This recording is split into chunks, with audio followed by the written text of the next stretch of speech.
तब कथामृतं तप्तजीवनं कविभिडीरितं कल्मषापहं श्रवणमंगलं श्रीमदाततं भुवि गृह्णन्ति ये भूरिदा जनाः।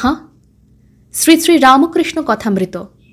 শ্রী রামকৃষ্ণ ভক্ত সঙ্গে দক্ষিণেশ্বর মন্দিরে ও বলরাম মন্দিরে, ত্রয়োদশ পরিচ্ছেদ, 1883, 7 এপ্রিল। ঠাকুর শ্রী রামকৃষ্ণ বলরামের বাড়িতে ভক্ত সঙ্গে বসিয়া আছেন, বৈঠকখানার উত্তর পূর্বের ঘরে। বেলা 1টা হইবে। নরেন্দ্র, ভবনাথ, রাখাল, বলরাম মাস্টার ঘরে তাহার সঙ্গে বসিয়া আছেন। আজ অমাবস্যা, শনিবার, 7 এপ্রিল 1883, 25 চৈত্র। ঠাকুর সকালে বলরামের বাড়ি আসিয়া মধ্যাহ্নে সেবা করিয়াছেন। নরেন্দ্র, ভবনাথ, রাখাল ও আরও 2-1টি ভক্তকে নিমন্ত্রণ করিতে বলিয়াছিলেন। তাহারাও এখানে আহার করিয়াছেন। ঠাকুর বলরামকে বলিতেন, এদের খাইও, তাহলে অনেক সাধুদের খাওয়ানো হবে। কয়েকদিন হইল ঠাকুর শ্রীযুক্ত কেশবের বাটিতে নববৃন্দাবন নাটক দেখিতে গিয়াছিলেন। সঙ্গে নরেন্দ্র ও রাখাল ছিলেন। নরেন্দ্র অভিনয়ে যোগ দিয়াছিলেন, কেশব পৌহারি বাবা সাজিয়াছিলেন। শ্রী রামকৃষ্ণ নরেন্দ্রাদি ভক্তের প্রতি। কেশব সেন সাধু সেজে শান্তির জল ছড়াতে লাগল। আমার কিন্তু ভালো লাগলো না। অভিনয় করে শান্তির জল। আরেকজন কুবাবু পাপ পুরুষ সেজেছিল। ওরকম সাজাও ভালো নয়। নিজে পাপ করাও ভালো নয়, পাপের অভিনয় করাও ভালো নয়। নরেন্দ্রের শরীর তত সুস্থ নয়, কিন্তু তাহার গান শুনিতে ঠাকুরের ভারী ইচ্ছা।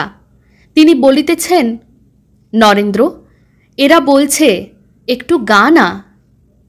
নরেন্দ্র তানপুরা লইয়া গাইতেছেন, আমার প্রাণ পিঞ্জরের পাখি গাও না রে, ব্রহ্মকল্প তরু পরে বসে রে পাখি, বিভুগুণ গাও দেখি। গাও গাও, ধর্ম অর্থ কাম মোক্ষ সুপক্ক ফল খাও না রে। বলো বলো আত্মারাম, পর প্রাণারাম, হৃদয় মাঝে প্রাণ বিহঙ্গ ডাকো অবিরাম। ডাকো তৃষিত চাতকের মতো, পাখি অলস থেকো না রে। বিশ্বভুবন রঞ্জন ব্রহ্ম পরম জ্যোতি, অনাদিদেব জগতপতি প্রাণেরও প্রাণ। ওহে রাজ রাজেশ্বর দেখা দাও, চরণে উৎসর্গ দান করিতেছি এই প্রাণ। সংসার অনল কুণ্ডে ঝলসি গিয়াছে তাও, কলুষ কলঙ্কে তাহে আবরিত এ হৃদয়। মোহে মুগ্ধ মৃত প্রায় হইয়াছি দয়াময়, মৃত সঞ্জীবনী দৃষ্টে শোধন করিয়ে লও। গগনের থালে রবিচন্দ্র দীপক জলে, তারকা মণ্ডল চমকে মতিরে। ধূপ মলয়ানিল পবন চামর করে, সকল বনরাজি ফুটন্ত জ্যোতিরে। কেমন আরতি হে ভবখণ্ডন তব আরতি, অনাহত শব্দ বাজন্ত ভেরিরে। চিদাকাশে হল পূর্ণ প্রেম চন্দ্রোদয় হে। নরেন্দ্রের গান সমাপ্ত হইল। ঠাকুর ভবনাথকে গান গাহিতে বলিতেছেন। ভবনাথ গাহিতেছেন, দয়া ঘন তোমা হেন কে হিতকারী, সুখে দুঃখে সম বন্ধু এমনও কে, পাপ তাপ ভয়হারী। নরেন্দ্র সহাস্যে, ভবনাথ পান মাছ ত্যাগ করেছে। শ্রী রামকৃষ্ণ ভবনাথের প্রতি সহাস্যে, সে কি রে, পান মাছে কি হয়েছে? ওতে কিচ্ছু দোষ হয় না। কামিনী কাঞ্চন ত্যাগই ত্যাগ। রাখাল কোথায়? একজন ভক্ত, আজ্ঞা রাখাল ঘুমুচ্ছেন।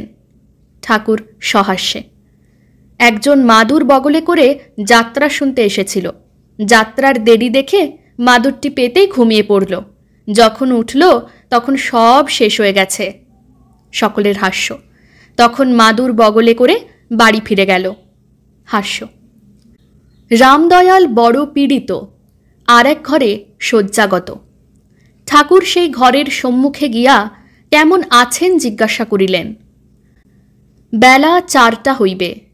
বৈঠকখানা ঘরে নরেন্দ্র, রাখাল, মাস্টার, ভবনাথ প্রভৃতি ভক্ত সঙ্গে ঠাকুর বসিয়া আছেন।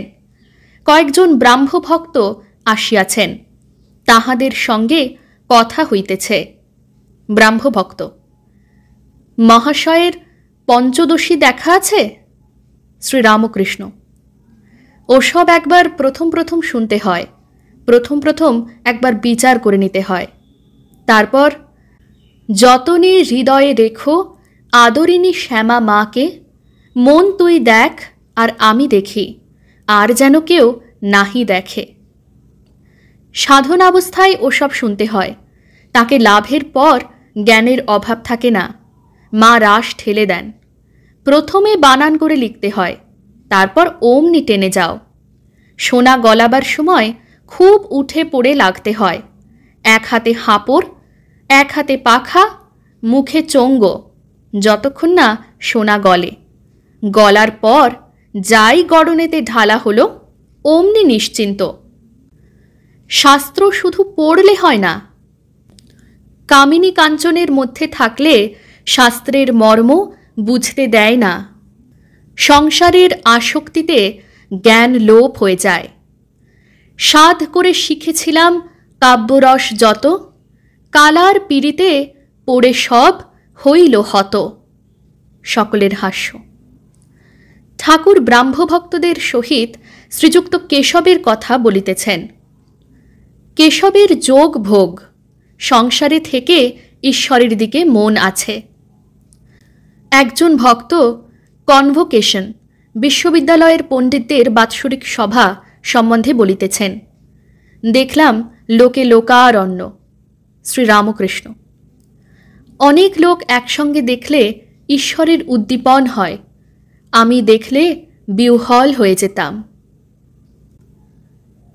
ওং নিরঞ্জনং নিত্যম অনন্তরূপম ভক্তানুকম্পাধৃতবিগ্রহং বৈ ঈশাবতারং পরমেশমেদ্যং তং রামকৃষ্ণং শিরসা নমামঃ। শ্রীরামকৃষ্ণ अर्पणमस्तु।